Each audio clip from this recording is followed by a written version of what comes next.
కన్న బిడ్డలు పిట్టల్లా రాలిపోతున్నా సరే లెక్క చేయలా, కడుపు మలమల మాడుతున్నా లెక్క చేయలా. ఒక స్థాయికి వచ్చిన తర్వాత కూడా తోటి కొలీగ్స్, తోటి ఉద్యోగస్తులు అవమానపరుస్తున్నా లెక్క చేయలా.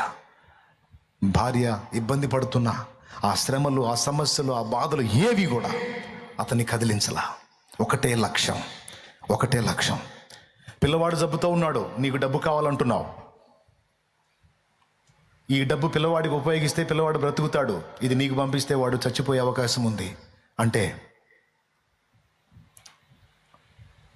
నా ఒక్క బిడ్డ పోయినా పర్వాలా, నా జాతి బాగుపడాలి, నాకే పంపించు, నేను చదవాలి, నేను చదవాలి. నా కోసం కాదు, నా కుటుంబం కోసం, నా జాతి కోసం చదవాలి. అంటరానివాడా, అంటరానివాడా, అంటరానివాడా, తక్కువ జాతోడా, తక్కువ కులవస్తుడా అని ఒక పశువుకి ఇచ్చిన విలువ కూడా నాకు ఇవ్వకుండా, నా జాతికి ఇవ్వకుండా అవమానపరుస్తున్నారు. అది నేను తట్టుకోలేకపోతున్నా. ఈ దారుణం చూసి నేను నా ఇల్లు బ్రతికుండే కంటే చచ్చిపోయింది మేలు, లేదా సాధించాలి. కాబట్టి నేను, నా ఫ్యామిలీ కర్పూరంలా కరిగిపోయినా పర్వాలేదు, జాతిని ఉద్ధరించే కన్ను మూయాలి. కాబట్టి నాకే పంపు అంటే డబ్బు ఆయనకి పంపింది, పిల్లవాడు చనిపోయాడు.